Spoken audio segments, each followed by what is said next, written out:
Hello students. Now आज हम लोग डिस्कस करेंगे कुछ बेसिक लॉज के बारे में, जो हमारी केमिकल कॉम्बिनेशंस के कुछ लॉज होते हैं। ठीक है, इसमें पहला लॉ है law of conservation, law of conservation of mass. क्या? Law of conservation of mass. अब ये लॉ क्या कहता है कि mass is neither created nor destroyed in a chemical reaction. इस केमिकल रिएक्शन में ये कहता है कि मास जो है ना ही क्रिएट होता है ना ही डिस्ट्रॉय होता है in a chemical reaction. Chemical reaction में जैसे कि क्या, सपोज आपका A plus B gives you C plus B. ये हमारी एक क्या है? रिएक्शन है। तो जो ये वाला पार्ट होता है ये क्या होता है? रिएक्टेंट्स। और ये वाला पार्ट क्या होता है? प्रोडक्ट। सपोज एम ए का मास क्या है? एम ए का मास क्या है हमारा? M A. बी का मास क्या है? M B. सी का मास क्या है? M C. एंड डी का मास क्या है? M D. तो mass of A plus mass of B is equal to mass of C plus mass of D. तो जितना मास आपका रिएक्टेंट्स का होगा, क्या, mass of reactants is equal to क्या हो जाएगा? Mass of products. Mass of reactants किसके बराबर हो जाएगा हमारा? मास ऑफ प्रोडक्ट्स के बराबर हो जाएगा। तो law of conservation of mass क्या कहता है कि mass can neither be created nor be destroyed. तो क्या mass of reactants is equal to mass of product. तो ये हमारा क्या है? First law. जैसे कि अगर आपने छोटी क्लासेस में की होगी ना एक्टिविटी, ये आपका क्या है, एक इसमें ऐसे करके है, ये आपका क्या है? एक सॉल्यूशन है, ठीक है, ए। इसमें हमने क्या, एक धागे के थ्रू एक क्या डाल दिया? टेस्ट ट्यूब डाल दिया। ठीक है, ये इसको ऐसे करके बंधा हुआ है टेस्ट ट्यूब ये धागे से, और ये पूरे कॉर्क से क्या कर दिया? बंद कर दिया। एक कॉर्क से क्या कर दिया? बंद कर दिया, पैक कर दिया। ठीक है, अब इसका मास ए है, तो इसके अंदर जो इसके अंदर कंपोनेंट है उसका मास क्या है? बी। उसका मास क्या है? बी। और इसका मास क्या है? ए। फिर इसको मिलाएंगे तो ये सारा इसमें मिक्सअप हो जाएगा। तो सपोज आपका क्या बना? मिक्स होके ए बी बना। ठीक है, तो आपका जो ये मास सपोज कितना आ रहा है? एक्स आ रहा है। तो जो ए बी बनेगा उसका भी मास कितना आएगा? एक्स आएगा। कि that mass is neither created nor destroyed during a chemical reaction। ना ही मास क्रिएट होता है ना ही मास डिस्ट्रॉय होता है इन अ केमिकल रिएक्शन। ये हमारा लॉ ऑफ कंजर्वेशन ऑफ मास कहता है। वैसे भी हमने एक रिएक्शन देख लेंगे, we will look at one reaction। बहुत सिंपल रिएक्शन है। क्या? H2 plus O2 gives you H2O। ठीक है, इसको जब हम बैलेंस करते तो यहाँ पे 2 लगा देंगे, यहाँ पे 2 लगा देंगे। ठीक, अब यहाँ पे हाइड्रोजन का मास कितना है? हाइड्रोजन का 1 होता है, तो 2 2 जा 4 into 1 4। ऑक्सीजन का कितना है? ऑक्सीजन का 16 होता है, 16 2 जा 32। ठीक है, अच्छा अब यहाँ वाटर का देख लो, 2 अंदर क्या हो जाएगा? 2 अंदर 2 प्लस इसका 16 प्लस 2 18, तो 2 into 18 कितना हो गया? 36 ग्राम इधर आ गया, और इधर भी 32 प्लस 4 कितना आ गया? 36 ग्राम। तो जितना आपका रिएक्टेंट्स का मास था उतना ही हमारा क्या आया? प्रोडक्ट्स का मास आया। तो law of conservation of mass क्या कहता है? Once again, mass can neither be created nor be destroyed in a chemical reaction. ये हमारा एक लॉ हो गया। अब हम नेक्स्ट लॉ की बात करते हैं। ठीक है, लॉ ऑफ डेफिनेट प्रोपोर्शन। क्या?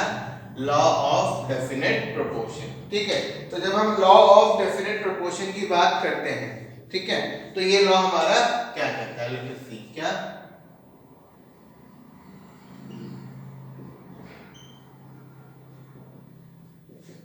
डेफिनेट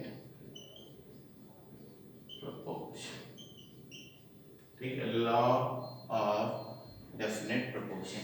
ये लॉ क्या कहता है, किसी एक कंपाउंड में जब भी कोई हमारा एक कंपाउंड बनता है तो उसमें जो कंपोनेंट्स हैं, कंपाउंड्स में जो कंपोनेंट्स हैं उनका जो रेशियो क्या होता है, फिक्स होता है बाय मास, ठीक है।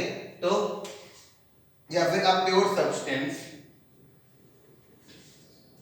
क्या a pure substance has fixed ratio of components by mass, और अगर ये रेशियो चेंज होता है and if the ratio change, अगर ये रेशियो क्या होता है, चेंज होता है, तो देन द सब्सटेंस चेंजेस, अगर ये रेशियो चेंज होता है तो हमारा सब्सटेंस भी क्या हो जाएगा, चेंज हो जाएगा। इसका एक एग्जांपल लेते हैं, H2O, ये क्या है हमारा, वाटर, क्या है, ये हमारा वाटर है, ओके। अब वाटर है ये, ठीक है, तो इसमें रेशियो निकाल लो, यहाँ पे मास ऑफ हाइड्रोजन इसमें कितना है, मास ऑफ हाइड्रोजन कितना है, 2 × 1 2 ग्राम, और आपका दूसरा मास ऑफ ऑक्सीजन कितना है, 16 ग्राम, ठीक है। तो रेशियो क्या हो जाएगा, 2/16, क्या हो जाएगा, 2/16 क्या हो जाएगा, 1:8 का रेशियो। तो अगर हाइड्रोजन और ऑक्सीजन बाय मास 1:8 के रेशियो में प्रेजेंट हैं तो हमेशा क्या बनेगा, वाटर बनेगा, क्या बनेगा, वाटर। अगर हाइड्रोजन और ऑक्सीजन हमेशा 1:8 के रेशियो में प्रेजेंट हैं तो हमारा क्या बनेगा, वाटर बनेगा। इसी में सेम हाइड्रोजन और ऑक्सीजन ले रहे हैं, देखिए H2O2, ये हमारा क्या है, हाइड्रोजन पर ऑक्साइड बोलते हैं इसको, हाइड्रोजन पर ऑक्साइड। यहां पे हाइड्रोजन का मास कितना है, 2 ग्राम, और ऑक्सीजन का मास कितना है, 32 ग्राम, ठीक है। अब यहाँ पे रेशियो क्या आ जाएगा, 2/32, 2/32, तो ये क्या हो जाएगा रेशियो, 1:16। अब देखो सेम हाइड्रोजन और ऑक्सीजन है दोनों में, इफ रेशियो इनका बाय मास रेशियो 1:8 आ रहा है तो क्या बन रहा है, वाटर, और अगर यही रेशियो हमने 1:16 कर दिया तो क्या होगा, हाइड्रोजन पर ऑक्साइड। अगर यही रेशियो हमने क्या कर दिया, 1:16 कर दिया तो आपका क्या हो गया, हाइड्रोजन पर ऑक्साइड। तो ये याद रखना, इसका मतलब क्या हुआ, 1 ग्राम के लिए हमें 8 ग्राम ऑक्सीजन चाहिए, तो 10 ग्राम के लिए कितना ऑक्सीजन चाहिए, 80 ग्राम वाटर बनाने के लिए। और यहाँ पे 1 ग्राम हाइड्रोजन के साथ 16 ग्राम ऑक्सीजन चाहिए, तो 10 ग्राम ऑक्सीजन के साथ कितना ऑक्सीजन, 10 ग्राम हाइड्रोजन के साथ कितना ऑक्सीजन चाहिए होगा, 160 ग्राम। तो अगर रेशियो 1:16 है तो हमारा क्या बन रहा है, हाइड्रोजन पर ऑक्साइड, और वही रेशियो अगर 1:8 है तो हमारा क्या बन रहा है, वाटर। इसी तरीके से हम एक एग्जांपल और देख लेते हैं, let us have a look at one more example for this. इनको भी आप, इन कंपाउंड को भी आप बहुत अच्छे से जानते हैं। इसमें पहला क्या है, CO2, carbon dioxide, and the other one is CO, that is carbon monoxide। तो ये यहाँ पे कार्बन का मास कितना है, 12 ग्राम, और ऑक्सीजन का कितना है, 32 ग्राम। तो रेशियो क्या हो जाएगा, 12/32, 4 3 12, 4 8 32, तो रेशियो क्या हो गया, 3:8 का। अगर कार्बन और ऑक्सीजन का बाय मास रेशियो 3:8 है तो हमारा क्या बनेगा, कार्बन डाइऑक्साइड बनेगा। और यहाँ पे mass of carbon is 12 gram and mass of oxygen is 16 gram, then ratio will be 12/16। तो क्या आ जाएगा, ये 3:4 आ जाएगा। तो CO2 में हमेशा कार्बन और ऑक्सीजन का रेशियो क्या रहेगा, 3:8, और कार्बन मोनोऑक्साइड में रेशियो क्या रहेगा हमेशा 3:4। तो इसका मतलब क्या हुआ कि एक पर्टिकुलर कंपाउंड में जो कंपोनेंट्स का रेशियो होता है बाय मास वो फिक्स होता है, वो डेफिनेट प्रोपोर्शन में होता है। अगर ये रेशियो बदलोगे तो आपका कंपाउंड ही बदल जाएगा। जैसे 3:4 से अगर ये रेशियो 3:8 से अगर ये रेशियो 3:4 हमने किया तो CO2 का क्या हो गया, कार्बन मोनोऑक्साइड हो जाएगा। ठीक है, फिर वो CO2 नहीं बनाएंगे मिलके। इसी तरीके से अगर हमने हाइड्रोजन और ऑक्सीजन बाय मास 1:8 रेशियो में लिया है तो हमारा वाटर बनेगा, और अगर यही हमने 1:16 रेशियो में ले लेंगे तो हमारा हाइड्रोजन पर ऑक्साइड बनेगा। ये हमारा क्या होता है, लॉ ऑफ डेफिनेट प्रोपोर्शन। अच्छा, इसी तरीके से एक होता है लॉ ऑफ मल्टीपल प्रोपोर्शन। क्या, लॉ ऑफ मतलब law of multiple proportion. Law of multiple proportion में क्या होता है, सब सेम ही होता है, बस थोड़ा सा वही चीज है। Law of multiple proportion. अब हम बात करेंगे किसकी, लॉ ऑफ मल्टीपल प्रोपोर्शन की। अब इसमें देखिए, अगर कोई भी दो एलिमेंट्स, दो कंपाउंड बन रहे हैं अलग अलग, जैसे कि क्या, H2 plus O2 gives you H2O। ठीक, इसको अगर हम बैलेंस करेंगे तो यहाँ पे क्या लगा देंगे, सपोज हाफ लगा दिया। ओके, तो हो गया, ऐसा भी हम बैलेंस कर सकते हैं। अच्छा, दूसरा ले लेते हैं, H2 plus O2 gives you H2O2। ये दो रिएक्शंस हमारी हुई, हमने दोनों में ही क्या यूज किया, हाइड्रोजन और ऑक्सीजन यूज किया। यहाँ भी हमने हाइड्रोजन और ऑक्सीजन यूज किया, और दोनों में ही कंपाउंड क्या बने, अलग अलग बने। एक में क्या बना हमारा product, in one the product is water, और दूसरे वाले में प्रोडक्ट क्या है आपका, हाइड्रोजन पर ऑक्साइड, हाइड्रोजन पर ऑक्साइड। ठीक है,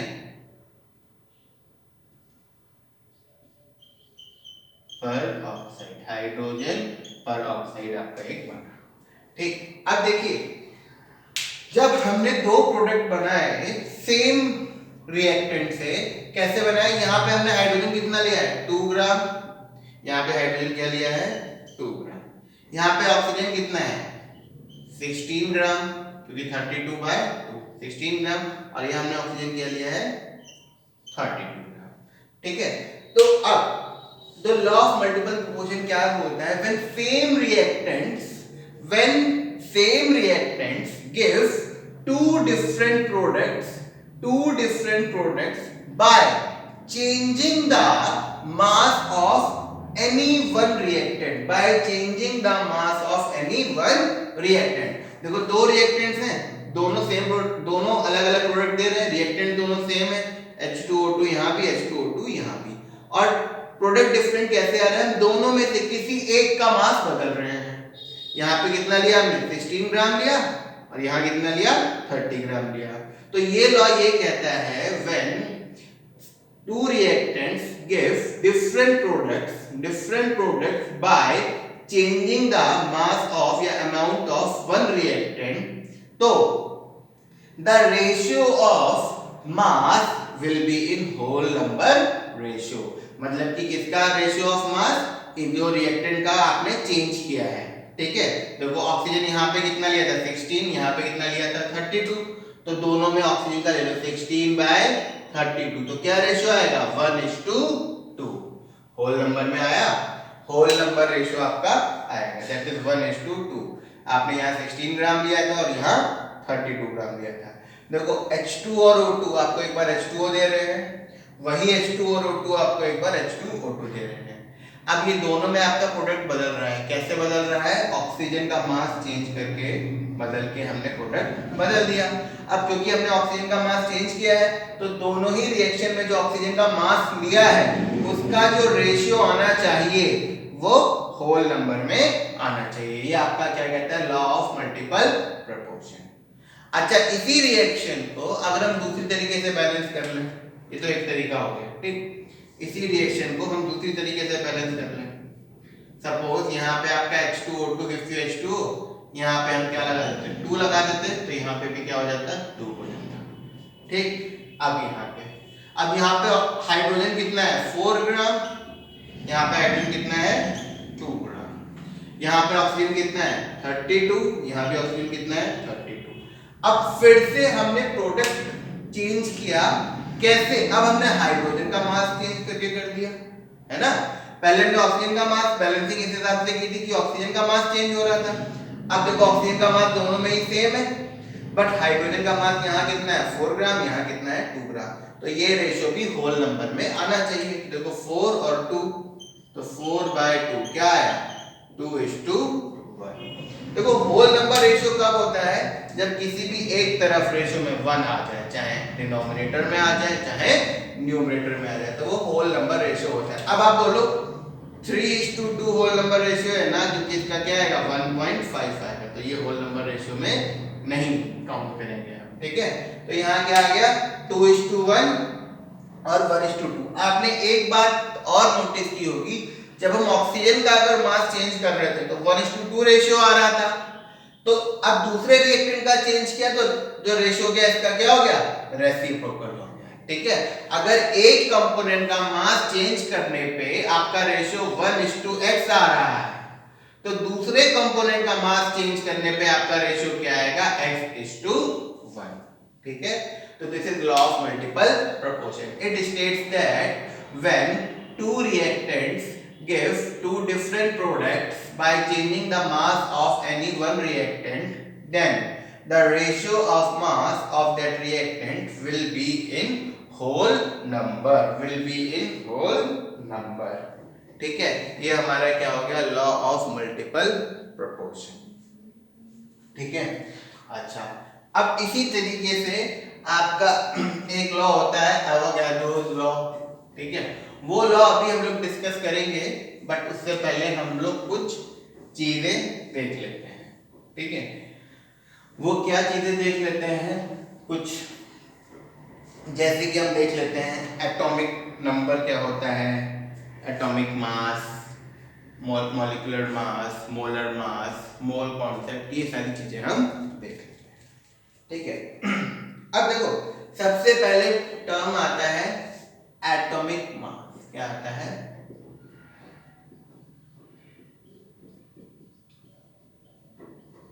एटॉमिक। तो अब देखो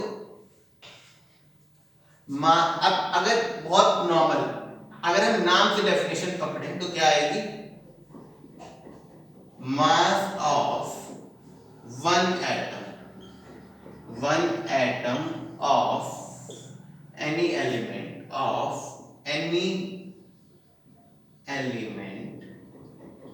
is called its atomic mass, ठीक है। क्या, किसी भी एलिमेंट, जैसे सोडियम है, हाँ, तो क्या, mass of one atom of sodium, वो क्या हो जाएगा, एटॉमिक मास ऑफ सोडियम, ठीक है। ऐसे ही mass of one atom of suppose oxygen, वो क्या हो जाएगा आपका, एटॉमिक मास ऑफ ऑक्सीजन, ठीक है। तो किसी भी एलिमेंट के एक एटम का मास क्या होगा, उसका एटॉमिक मास होगा, और एटॉमिक मास सबका अलग होगा। सोडियम के एटम का मास अलग होगा, ऑक्सीजन के एटम का मास अलग होगा। जैसे कि ऐसे एग्जांपल ले लो, जैसे आपके पास चीनी है, गेहूं है और राइस है। We are having sugar, wheat and rice. अब जो एक क्रिस्टल होता है उसको वन एटम मान लो, तो शुगर के वन क्रिस्टल का मास अलग होगा, व्हीट के वन क्रिस्टल का मास अलग होगा, और राइस के वन क्रिस्टल का मास अलग होगा। अब तीनों का मास अलग होगा, इसका मतलब तीनों का एटॉमिक मास क्या है, अलग अलग है। तो अब आपका क्या होता है एटॉमिक मास। अब एक एटम, हमें पता है एटम बहुत स्मॉल क्वांटिटी होती है ना, तो वो निकालना बहुत मुश्किल होता है। तो बहुत पुराने जमाने में जब बहुत पहले हम गए तो हमने सोचा कि भाई कैसे मास निकाला जाए, कैसे मास निकाला जाए। तो इन्होंने क्या किया, जो सबसे हल्का एलिमेंट होता है कौन सा होता है, हाइड्रोजन। हाइड्रोजन के मास को इन्होंने 1 मान लिया। क्या मान लिया, 1 यूनिफाइड या फिर 1 एटॉमिक मास यूनिट। पहले starting, let me explain you, इन्होंने क्या किया कि हाइड्रोजन का जो मास था, हाइड्रोजन के मास को इन्होंने क्या मान लिया, 1 U मान लिया, या फिर क्या लिख सकते हैं 1 AMU।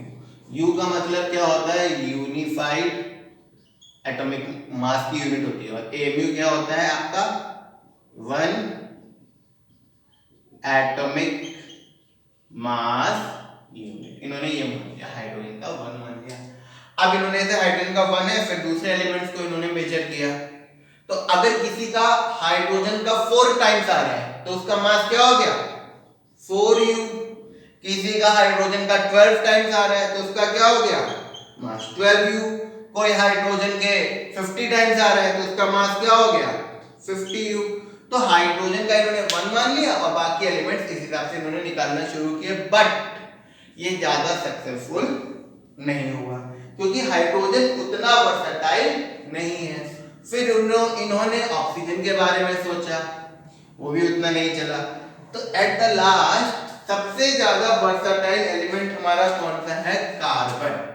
क्या, कार्बन। तो इन्होंने फिर कार्बन को कंसीडर किया, ठीक है। तो अब कार्बन का कौन सा आइसोटोप लिया, C12। क्या लिया, C12, ठीक है। कार्बन का C12 होता है, C13 और C14 ऐसे 3 आइसोटोप्स होते हैं, ठीक है। आइसोटोप्स क्या होते हैं ये हम लोग ने पढ़ा है पीछे क्लास में, बट अभी भी हम लोग डिस्कस कर लेंगे। ऐसे में अभी फिलहाल इंट्रोडक्शन दे रहा हूं।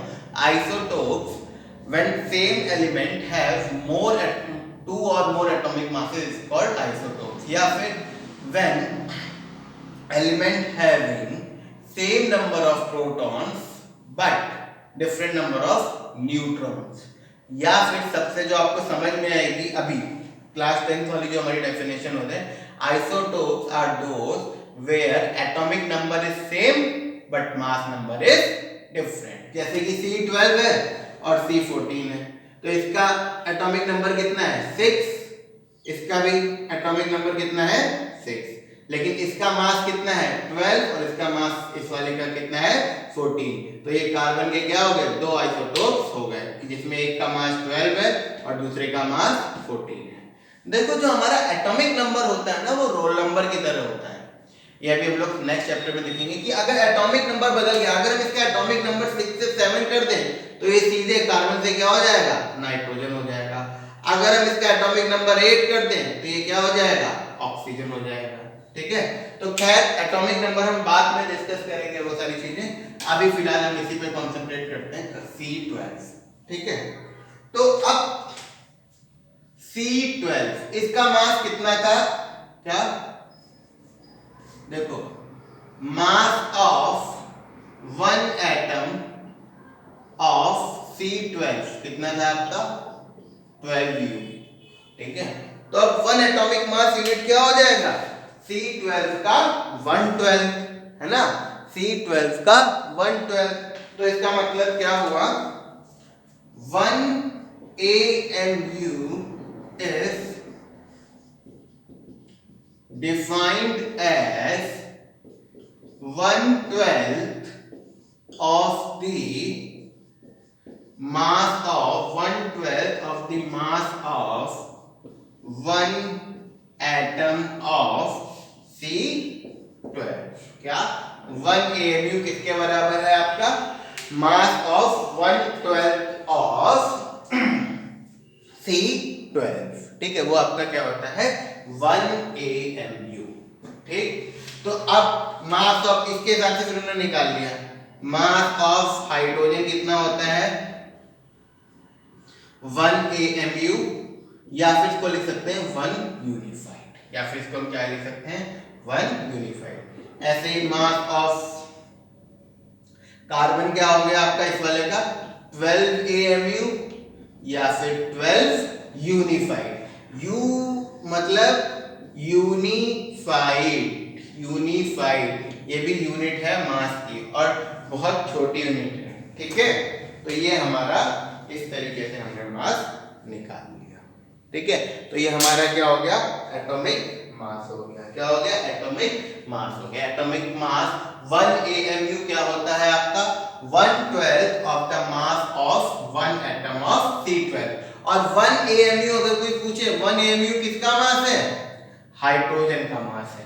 1 AMU हमारा किसका मास है हाइड्रोजन का मास है, ठीक। अच्छा अब मास नंबर हमें पता है किसके बराबर होता है number of proton plus number of neutron के बराबर होता है। खैर उस पे भी हम लोग बाद में आएंगे। तो ये हमारा क्या हो गया 1 AMU mass, mass of 1 atom, ठीक। अच्छा अब इसमें अब एक चीज आती है क्या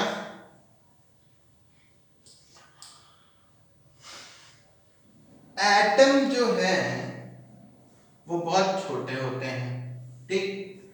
सब कुछ किससे मिलके बना है एटम से मिलके बना है। Everything is made up of atom, ठीक है। और जो एटम है वो किससे मिलके बने हैं इलेक्ट्रॉन प्रोटॉन और न्यूट्रॉन से मिलके बने, ठीक। अब जब हम बात करेंगे एटम की, जब हम बात करेंगे एटम किससे इलेक्ट्रॉन प्रोटॉन और न्यूट्रॉन से मिलके बने हैं। इलेक्ट्रॉन के ऊपर नेगेटिव चार्ज होता है, प्रोटॉन के ऊपर पॉजिटिव चार्ज होता है और न्यूट्रॉन हमारे क्या होते हैं न्यूट्रल होते हैं। ये एक्चुअली नेक्स्ट चैप्टर का है थोड़ा सा कॉन्सेप्ट, बट यहाँ पे हम लोग थोड़ा सा यूज कर रहे हैं सो दैट आपको कुछ चीजें समझने में दिक्कत ना हो। अब यहाँ पे जो हमारा एटॉमिक नंबर होता है एटॉमिक नंबर वो क्या होता है is equal to number of protons और नंबर ऑफ इलेक्ट्रॉन्स भी होता है जब एटम न्यूट्रल स्टेट में होगा। तो फिलहाल आप एटॉमिक नंबर को क्या लेके चलो नंबर ऑफ प्रोटॉन्स। और मास नंबर क्या होता है हमारा mass number is equal to क्या होता है हमारा number of proton plus number of neutrons, number of protons plus number of. अब देखिए यहां पे क्या हुआ मास नंबर क्या है number of protons plus number of neutrons. अब क्या नंबर ऑफ प्रोटॉन्स फ्रैक्शन में तो होंगे नहीं न्यूट्रॉन्स फ्रैक्शन में होंगे। तो जब हम लिखते हैं मास जैसे कि क्लोरीन का मास अगर आप पीरियोडिक टेबल देखेंगे क्या लिखा होता है 35.5। हाइड्रोजन का मास भी क्या लिखा होता है 1.008। इस तरीके से हमारे मासेस लिखे होते हैं। तो द क्वेश्चन इज जब mass number number of proton और नंबर ऑफ न्यूट्रॉन के बराबर है तो ये मासेस हमारे पॉइंट्स में क्यों है। तो आंसर ये है ये जो मास है जो हमारे लिखे होते हैं पीरियोडिक टेबल में वो कौन से मास होते हैं एवरेज एटॉमिक मास होते हैं। कौन से मास होते हैं हमारे एवरेज एटॉमिक मास होते हैं। अब एवरेज एटॉमिक मास क्या होता है देखो बहुत ही सिंपल में बहुत जनरल सा एग्जांपल ले रहे हैं, ठीक है। सपोज कोई भी एक एलिमेंट है ए, कोई भी एक एलिमेंट है ए, ठीक। इसके सपोज 3 आइसोटोप्स, ठीक है। तो ए का कुछ भी मास ले लो, ए का मास सपोज एक आइसोटोप का मास कितना है 11 यूनिफाइड, दूसरे आइसोटोप का मास कितना है 12 यूनिफाइड और तीसरे आइसोटोप का मास कितना है मान लो 10 यूनिफाइड, ठीक है। अब एबेंडेंसी ये कितना पाया जाता है आपका नेचर में सपोज 60%, ये आपका कितना पाया जाता है से 30% और ये कितना पाया जाता है आपका 10%, ठीक है। तो इसका मतलब एवरेज मास ऑफ ए आप क्या लेके चलोगे 11 कितने परसेंट है 60%, तो इसमें 60 मल्टीप्लाई कर दोगे प्लस 12 कितने परसेंट है 30%, तो इसमें 30 मल्टीप्लाई कर दोगे प्लस 10, कितने परसेंट है 10%, इसमें 10 मल्टीप्लाई कर दो, टोटल डिवाइड बाय 100। ठीक है, तो ये क्या हो जाएगा 66660 plus 360 plus 100, total divide by 100। ठीक है, तो क्या हो जाएगा 600 प्लस 300 900, 900 प्लस 100 1000, 1060, तो 1120, ये क्या हो जाएगा 1120 अपॉन 100, तो ये 0 गया, तो ये कितना आ गया 11.2। तो अब जो हम A का मास लिखेंगे पीरियोडिक टेबल में, क्या लिखेंगे 11.2, और ये जो हमारा होता है क्या होता है एवरेज एटॉमिक मास, क्या होता है एवरेज एटॉमिक मास। तो इस पे कई सारे क्वेश्चंस आएंगे, जैसे क्या होगा आपका क्लोरीन है, सपोज क्लोरीन के आपको तीनों आइसोटोप्स ये होंगे, क्लोरीन का एक मास ये रहा, क्लोरीन का दूसरा मास ये रहा, क्लोरीन का थर्ड मास ये रहा, ठीक, और उन तीनों की परसेंटेज दी होगी, तो रिस्पेक्टेड मास रिस्पेक्टेड परसेंटेज से आप मल्टीप्लाई कर देंगे। जैसे 11 वाला कितना है 60%, तो 11 into 60, 12 वाला कितना है 30%, तो 12 into 30, 10 वाला कितना है 10%, दैट मींस 10 into 10, इन सबको करके मल्टीप्लाई और ऐड करके टोटल डिवाइड बाय 100, तो आपका जो निकलेगा वो क्या निकलेगा एवरेज एटॉमिक मास आपका निकल आएगा। तो what you will get that is average atomic mass आपका निकल आएगा। ठीक है, अच्छा, एवरेज एटॉमिक मास हम निकालना सीखे, तो इसीलिए जो हमारा मास होता है वो किस में होता है, कई बार पॉइंट में।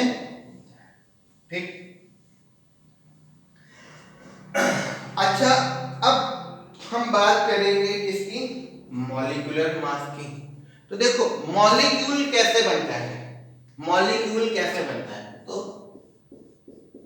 Molecule is formed by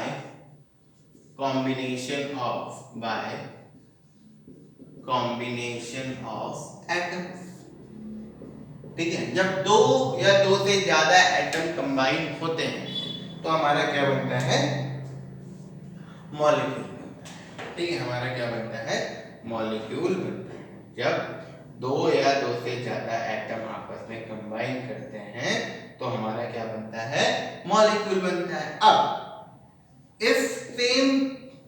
if atoms of same element combine, if atoms of same element combine,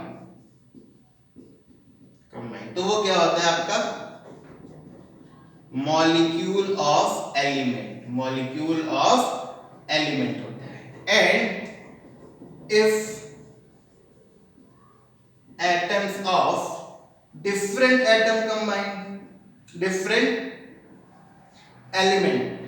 atoms of different elements combine, तो वो क्या बनता है आपका मॉलिक्यूल ऑफ कंपाउंड। क्या बनता है मॉलिक्यूल ऑफ कंपाउंड। ठीक है, अगर आपके सेम एलिमेंट कंबाइन हो रहे हैं, मतलब कि जो एटम्स हैं सेम एलिमेंट के एटम्स कंबाइन हो रहे हैं, तो उसे हम क्या बोलते हैं मॉलिक्यूल ऑफ एलिमेंट। और अगर डिफरेंट एलिमेंट्स के एटम कंबाइन हो रहे हैं तो उसे हम क्या बोलते हैं मॉलिक्यूल ऑफ कंपाउंड बोलते हैं, उसे हम क्या बोलते हैं मॉलिक्यूल ऑफ कंपाउंड बोलते हैं। तो अब इसके बारे में एक बार हम लोग देख लेते हैं क्या मॉलिक्यूल्स ऑफ एटम्स और मॉलिक्यूल्स ऑफ कंपाउंड कैसे। जैसे कि O2, O3, Cl2, N2, S8, ये सारे क्या है मॉलिक्यूल्स ऑफ एलिमेंट, ये सारे क्या है मॉलिक्यूल्स ऑफ एलिमेंट है। अब दूसरा देखते हैं हम लोग CO2, H2O, H2SO4, ठीक है, NH3, तो ये सारे क्या हैं मॉलिक्यूल्स ऑफ कंपाउंड। क्यों? देखो यहाँ पे अलग अलग एटम्स हैं, हाइड्रोजन का है, ऑक्सीजन का, यहाँ पे तो हाइड्रोजन का भी है, सल्फर का भी है और ऑक्सीजन का भी है। तो जो नीचे लिस्ट है ये CO2, H2O, H2SO4 और NH3, ये हमारे क्या हैं? Molecules of compound. और जो ऊपर है O2, O3, Cl2, N2 और S8, ये आपके क्या है? Molecules of element. ठीक है।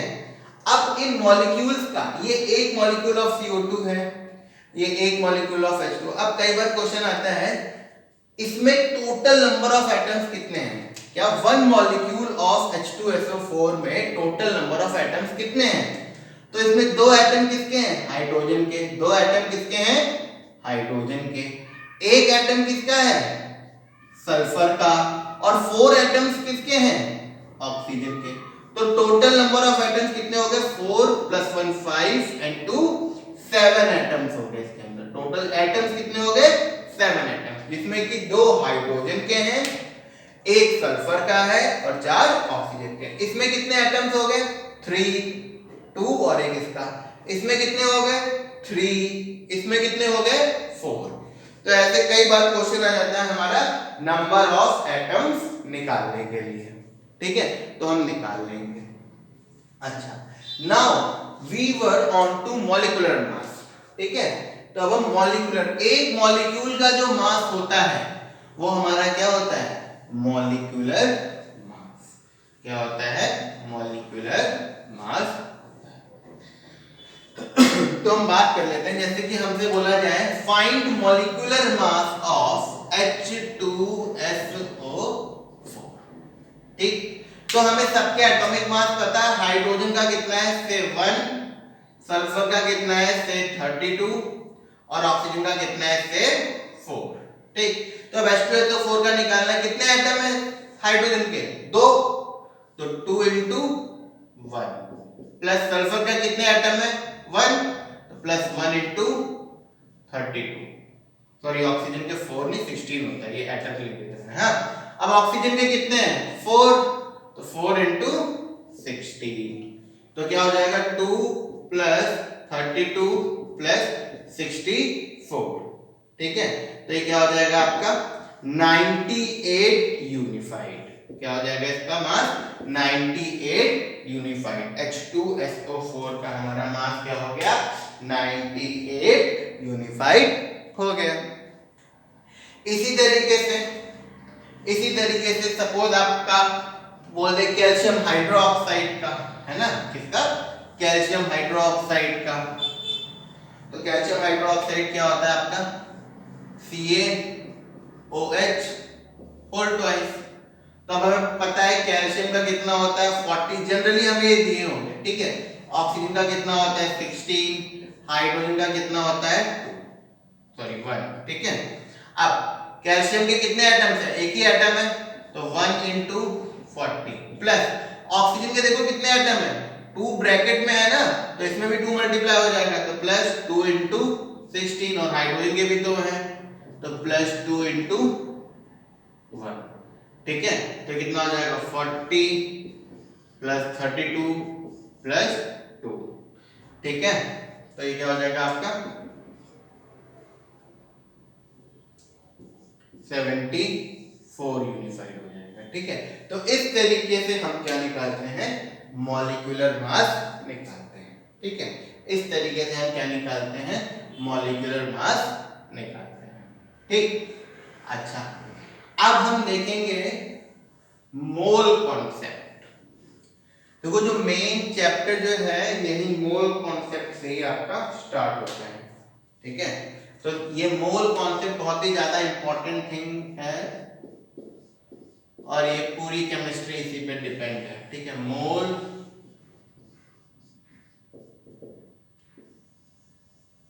कॉन्सेप्ट। हमने लास्ट वीडियो में पढ़ा था अमाउंट ऑफ सब्सटेंस की यूनिट क्या होती है? मोल, है ना? अच्छा, जब हम मोल कॉन्सेप्ट की बात करते हैं तो मोल क्या है? कुछ है नहीं। ठीक है, ऐसे अगर देखा जाए मोल की यूनिट भी कुछ नहीं होगी। वैसे तो हमने बोला अमाउंट ऑफ सब्सटेंस की यूनिट मोल होती है, but as such number of moles number जहां आ जाता है वहां यूनिट खत्म हो जाती है। कैसे?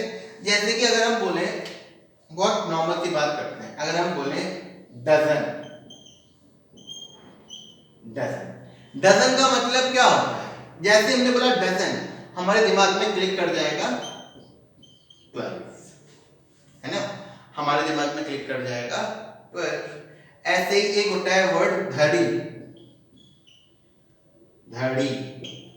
तो जैसे कि आप कभी सब्जी लेने जाएंगे, जैसे आलू टमाटर जो हम खरीदते हैं वो धड़ी के हिसाब से मिलते हैं। धड़ी का मतलब क्या होता है? 5। धड़ी का मतलब क्या होता है? 5। एक देखो 1 डजन 12, 1 धड़ी 5 kg। ऐसे ही स्कोर, स्कोर क्या होता है? 20। स्कोर क्या होता है आपका? 20। इसी तरीके से अगर हम लिखें मोल, MOLE, मोल क्या होता है? 6.022 into 10 to the power 23। जैसे डजन हमारा 12 है, धड़ी हमारा 5 है, स्कोर हमारा 20 है, इसी तरीके से मोल हमारा क्या होता है? 6.022 into 10 to the power 23। इसी तरीके से सेंट, सेंट हमारा क्या होता है? 100। पता है ना, सेंट का मतलब 100, ठीक है, सेंट इज इक्वल टू 100। तो इसी तरीके से mole is equal to 6.022 into 10 to the power 23। ठीक, अच्छा, अब हम मोल कॉन्सेप्ट पे जब हम आते हैं तो हम लोग एक चीज देखते हैं, जैसे कि अगर हमारे पास क्या है? 1 atom of sodium, 1 atom of sodium है, तो सिंपल क्या बोलेंगे भाई? ये 1 एटम ऑफ सोडियम है। अच्छा, अब अगर हमारे पास 12 एटम्स हैं, 12 एटम्स ऑफ सोडियम, तो हम क्या बोलेंगे? हमारे पास कितने सोडियम है? डजन ऑफ सोडियम, है ना। अगर हमारे पास 12 एटम है सोडियम के, तो हम क्या बोलेंगे? हमारे पास कितने सोडियम है? डजन ऑफ सोडियम है। इसी तरीके से अगर हमारे पास 6.022 into 10 to the power 23 atoms of sodium है, तो हमारे पास कितने सोडियम है? 1 मोल ऑफ सोडियम। हमारे पास कितने सोडियम है? 1 मोल ऑफ सोडियम, ठीक है।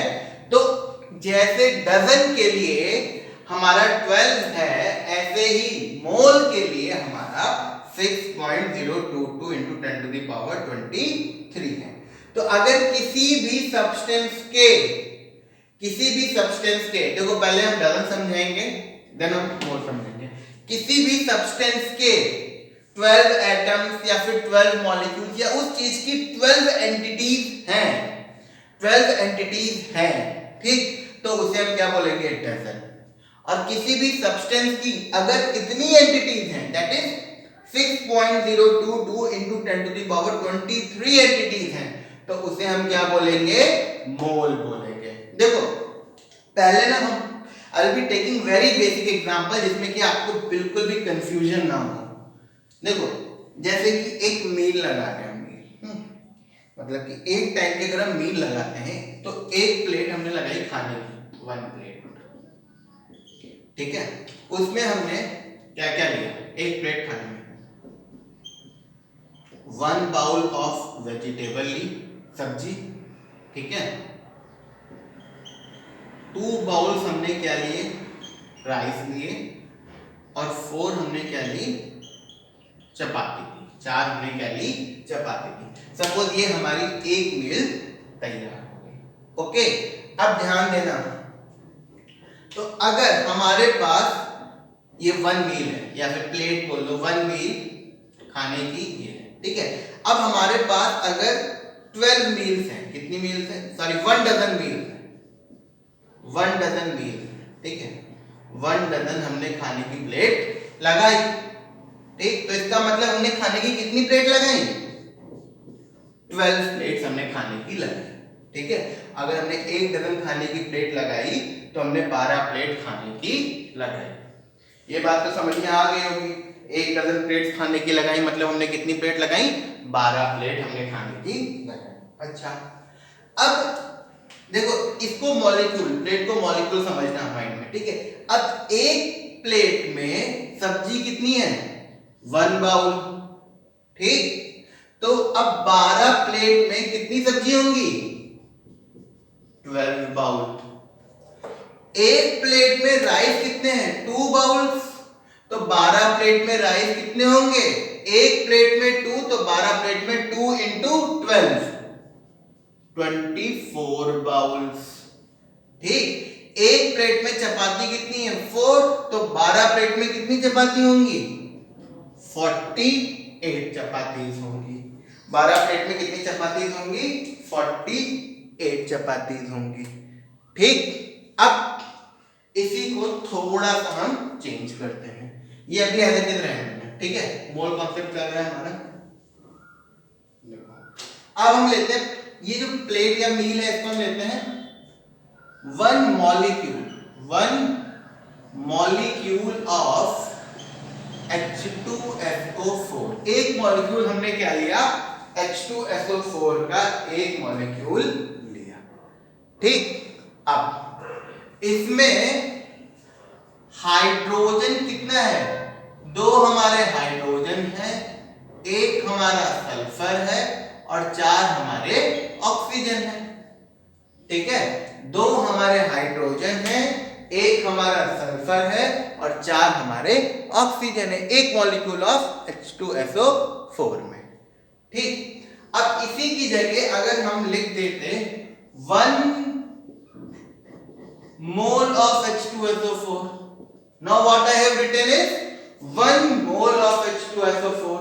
अब अगर मैंने बोला 1 mole of H2SO4, तो जैसे 1 डजन ऑफ H2SO4 में 12 हो जाते, तो 1 मोल ऑफ H2SO4 में कितने हो जाएंगे, 6.022 into 10 to the power 23 H2SO4। इतने मॉलिक्यूल्स, 1 मोल ऑफ H2SO4 में इतने मॉलिक्यूल्स ऑफ H2SO4 होंगे, ठीक। अब हाइड्रोजन कितने हो जाएंगे, एक मॉलिक्यूल में कितने हैं, 2, तो इतने मॉलिक्यूल्स में कितने हो जाएंगे, हाइड्रोजन कितने हो जाएंगे, 2 into 6.022 into 10 to the power 23। Sulphur कितने हो जाएंगे, एक मॉलिक्यूल में 1 है, तो इतने मॉलिक्यूल्स में इतने ही हो जाएंगे, 6.022 into 10 to the power 23। और ऑक्सीजन एक मॉलिक्यूल में 4 है, तो इतने मॉलिक्यूल में ऑक्सीजन कितने हो जाएंगे, 4 into 6.022 into 10 to the power 23, ठीक है। तो ये हमारा क्या है, मोल कॉन्सेप्ट। तो हमेशा याद रखना, देखो 1 मोल ऑफ ऑक्सीजन है वो अलग चीज है, ठीक है। Let me right it over here. तो देखो सेम सिनेरियो है, इन दोनों का क्या है, सिनेरियो सेम है, ठीक है। अब हम बात करते हैं, एक डेफिनेशन लिख देते हैं मोल कॉन्सेप्ट की, क्या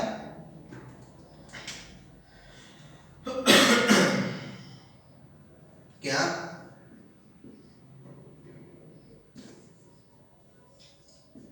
when any substance contains 6.022 into 10 to the power 23 entities of that substance, so then it is called 1 mole। It is called 1 मोल। तो जब किसी भी सब्सटेंस में उसी की जब इतनी एंटिटीज होती हैं तो उसे हम क्या बोलते हैं, 1 मोल बोलते हैं। जैसे कि 1 मोल ऑफ ऑक्सीजन में क्या होता है, 6.022 into 10 to the power 23 atoms of oxygen, ठीक है। अब इसी में देखना 1 मोल ऑफ ऑक्सीजन गैस। अब देखो 1 मोल ऑफ ऑक्सीजन तो सिंपल O हो गया, लेकिन अगर हम कह रहे हैं 1 मोल ऑफ ऑक्सीजन गैस, क्या हो गया? O2, तो उसमें क्या होगा? इतने मॉलिक्यूल्स ऑफ O2, ठीक है। ऐसे ही 1 mole of H2SO4, 1 mole of H2SO4 में इतने मॉलिक्यूल्स होंगे ऑफ H2SO4, ठीक है। जो है उसी की उतनी चीज होंगी, जैसे हमने बोला 1 मोल प्याज, 1 मोल अनियन, तो इतने अनियन होंगे, और अनियन में केवल अनियन ही होता है, ठीक है। और जैसे हमने बोला 1 मोल ऑफ चपाती, तो इतनी चपाती, 1 मोल ऑफ सब्जी, तो इतने बाउल्स ऑफ सब्जी। और एक प्लेट में, अगर एक प्लेट हमने मतलब 1 मोल ऑफ 1 प्लेट, तो इतनी प्लेट्स हो जाएंगी, और उस प्लेट में कितने सब्जी और कितनी चपाती है वो डिपेंड करता है। तो जैसे कि हमने बोला 1 मोल ऑफ ऑक्सीजन, तो इतने एटम ऑफ ऑक्सीजन है, तो 1 मोल ऑफ ऑक्सीजन गैस, तो इतने मॉलिक्यूल्स ऑफ ऑक्सीजन गैस हैं। इसी में अगर हम लिखते हैं 1 मोल ऑफ ओजोन, क्या? अगर हम लिखते 1 मोल ऑफ ओजोन, तो उसमें क्या होता? 6.022 into 10 to the power 23 molecules of किसके? O3, क्योंकि ओजोन में क्या होता है? O3 होता है, ठीक है। तो 1 मोल ऑफ ऑक्सीजन में तो इतने एटम्स होते हैं ऑक्सीजन के, और 1 मोल ऑफ ऑक्सीजन गैस में कितने एटम्स होंगे ऑक्सीजन के? जितने भी मॉलिक्यूल्स है उसको 2 से मल्टीप्लाई कर देंगे। और 1 मोल ऑफ ओजोन में कितने एटम्स होंगे ऑक्सीजन के? एक ओजोन में कितने एटम्स हैं? 3, तो इतने ओजोन में कितने हो जाएंगे? 3 into this, ठीक है। तो ये हमारा क्या हो गया? मोल। अच्छा, ये जो नंबर है 6.022 into 10 to the power 23, ये एक साइंटिस्ट है एवोगैड्रो, ये जो नंबर है 6.022 into 10 to the power 23, ये किसने दिया था? एवोगैड्रो। तो इसको हम क्या बोलते हैं? Avogadro's number, Avogadro's number. इसको हम रिप्रेजेंट करते हैं N और सफिक्स में कैपिटल A। सोडियम से आप लोग कंफ्यूज मत होना, सोडियम होता है N, सफिक्स में स्मॉल a, ये सोडियम का सिंबल होता है। एवोगैड्रो का नंबर N सफिक्स में A होता है। अगर कहीं भी N सफिक्स में A लिखा हुआ है कैपिटल, तो उसका मतलब ये होता है। तो इन नंबर्स के लिए हम क्या लिख सकते हैं? सिंपल हम N सफिक्स में A भी लिख सकते हैं, ठीक है। तो ये हमारा बहुत ही सिंपल मोल कॉन्सेप्ट हो गया, ठीक है। अभी पूरा नहीं हुआ है, अभी ये हम क्या निकालना है कि कैसे हम निकालते हैं नंबर ऑफ मोल्स और मोलर मास, नेक्स्ट वीडियो में हम देखेंगे। तो फिलहाल आपको मोल का स्टार्टिंग इंट्रोडक्शन समझ में आ गया है। अगर कोई डाउट होगा you please let me know, okay.